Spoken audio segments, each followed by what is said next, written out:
السلام عليكم ورحمة الله وبركاته. معكم قناة همسات الظلال. لو أول مرة بتسمعني فأنا بحكيلك عن الرعب الحقيقي، عن حكايات حصلت بجد واللي قلبه ضعيف يكمل على ضمانته. ولو بتحب النوع ده من القصص دوس لايك واشترك في القناة همسات الظلال وفعل الجرس عشان يوصلك كل جديد أول بأول. ويلا بينا نبدأ الحكاية المرعبة الليلة. عنوان الحلقة: قصة البيت المسكون في شارع المرش. يوم ما الشيطان ناداني باسمي. أنا اسمي حسام، عندي 33 سنة، وده مش أول فيديو أتكلم فيه عن حاجات طويلة، بس دي أول مرة أحكي عن حصل لي أنا. اللي هقوله دلوقتي لو محصلكش زي قبل كده ممكن تفتكرني مجنون، بس لو حصلك أنت عارف أنا بتكلم عن إيه. حكاية بدأت بعد وفاة أبويا الله يرحمه. الراجل ساب لي ورثة عشيتها بالظبط، جواه عقد قدمت في البيت. والبيت ده كنت بشوفه وأنا صغير في شارع اسمه شارع الوقت. شارع دايما هادئ تحس إنه بره الزمن، بس البيت نفسه كان دايما مريب. شكله غريب، شبابيك متخطية بخشب متكسرة والباب عليه تراب إنه ما اتفتحش من سنين.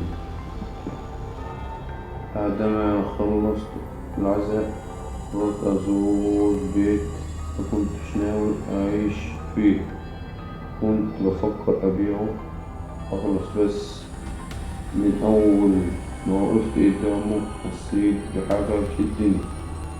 ليه؟ فتحت الباب ودي كانت أول غلطة. أول ما دخلت ريحة عفن ضربت في وشي، والبيت كله ساكت بسبب، بس السكوت ده مش طبيعي. ده نوع من السكوت اللي تحس فيه إنه في ودان سمع خطوات وعيون شايفاه. بدأت ألف في البيت، وكل وصالة وسلم خشب بيطلع للدور التاني وسرداب تحت الأرض. الهدوء كان خانق، لكن وأنا طالع السلم حسيت ببرودة غريبة في ظهري زي نسمة. هو جاي من مكان مش المفروض يجي منه حاجة.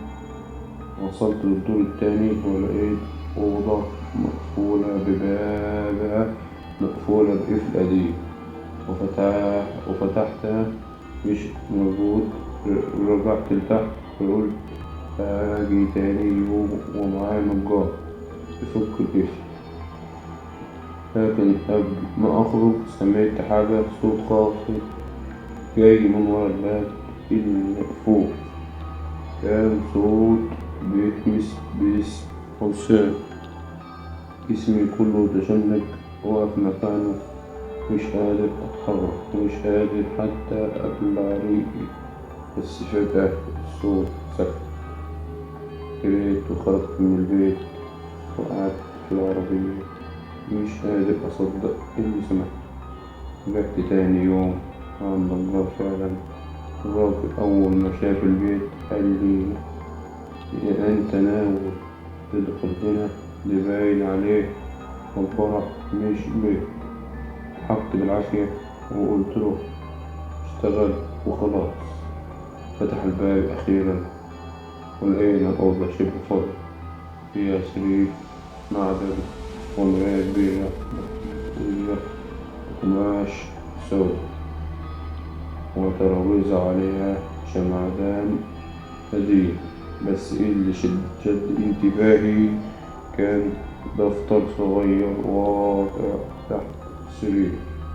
فتحته ولقيت مكتوب بخط مش واضح، بس أول صفحة كان فيها كلمة واحدة: ماتت هنا.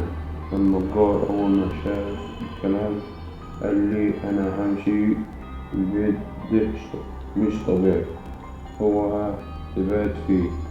بس طبعا أنا دماغي مش، قلت هبات أشوف إيه الموضوع. جاءت ليلة الجمعة وقررت أبات كل حاجة كانت عادية لحد الساعة 2 بالليل. صحيت على صوت خطوات فوق دماغي، فافتكرت يمكن حد من الجيران، بس فاكرين أنا لوحدي والبيت مفيهوش حد، مفيش حتى كهربا. قمت أمشي بالشمعة وطلعت الدور التاني ولقيت الباب مفتوح، بس والمراية اللي كانت متخطية دلوقتي القماشة مش موجودة. بصيت فيها وقلبي وقع. المراية ما كانتش بتعكس صورة، كانت بتعكس صورة واحدة ست لابسة فستان أبيض، شعرها طويل ومتبل ووشها مش باين، بس واقفة في نفس مكان. رجعت خطوة لورا ولقيت قماشة مرمية على الأرض. رجعت أجري لتحت وقعدت في الصالة مش قادر أتنفس، وبدأت أسمعها تاني: حسام تعال. قلبت كل حاجة وخرجت أجري. فضلت أسبوع مش قادر أنام، بس غريب كل يوم الساعة 2 كنت بصحى من النوم على نفس الهمس.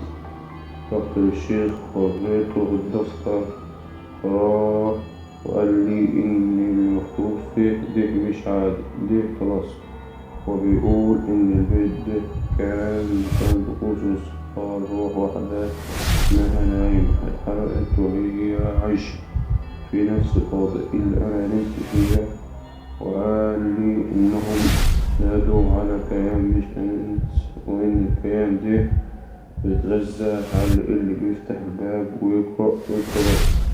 ومن ساعتها وأنا بقيت هدف. الشيخ اداني مية نقرأ فيها، طلب مني أقفل البيت وما يرجعلوش تاني، بس في حاجة حصلت خلتني أرجع.